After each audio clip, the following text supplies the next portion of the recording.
Well, here we are then, post-match in the Wrexham changing room, and I'm going to just go through a quick summary of the game. Mark, your thoughts? It's a point against a very well-organised team, and of course, after last time a 3-1 defeat, I think there's a lot of positives to go from today. Yeah, absolutely. I mean, to be honest, we made more of the good chances, notwithstanding Andy Coughlin's excellent saves. We showed a lot of endeavour, especially when we went down to 10 men as well, and in conditions which weren't conducive to controlled football. It was very windy out there. I thought we showed good heart and good spirits, and that's 2 games in a row where the team, I think, have really played for Billy Barr. Ollie, it's another case of failing to take our chances, really, wasn't it? It is. I thought Joe Inter actually had a great game. He just couldn't seem to finish. Obviously, Bish getting sent off didn't help, but and we did, I think, have to resort to a 4-3-3 formation when he did go off.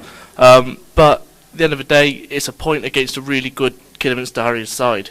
Adrian Cheesevich, of course, looked really dangerous, and I thought to have contained him and his other striking partners was great, but just a lack of finish again that's let us down.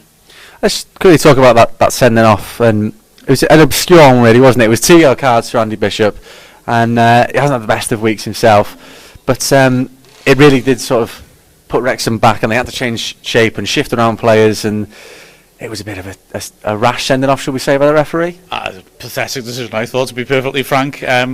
You see referees managing those sort of situations all the time, don't you, where you know a player's on a yellow card. It's not a malicious foul. It's not a terribly bad foul. And Bishop certainly hadn't been going around accumulating fouls throughout the game. The referee could easily have just given a free kick for that and left her at that. And I thought it was an absolutely atrocious decision. I've got to say that Carl and I in commentary did call the referee out in the first half. We felt he was erratic. We felt he was easily fooled. He was being pressured by the Kidderminster players quite a lot, and we felt he would do something dramatic.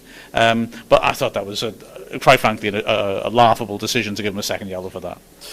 And again, it's the second game in a row now we've seen the 4-4-2. And do you regard that as being a successful formation so far? I do. I think Billy Barr's been brave enough to make the change. Certainly, obviously being assistant under Andy Morell, he's given advice, but Morell's obviously not listened. He's obviously stuck with the 4-3-3, but I think the formation did work well. I thought Anita and Bishop at times worked really good together and seemed to have created a lot of chances. It's just that, once again, story of the season, not actually finishing. Well, thanks very much for staying tuned with us this afternoon on Wrexham Player through the live commentary with Mark and Carl. If you have seen some very dodgy videos between me and Ollie this afternoon, pitch side, thanks for tuning in this week, and we'll see you again next week.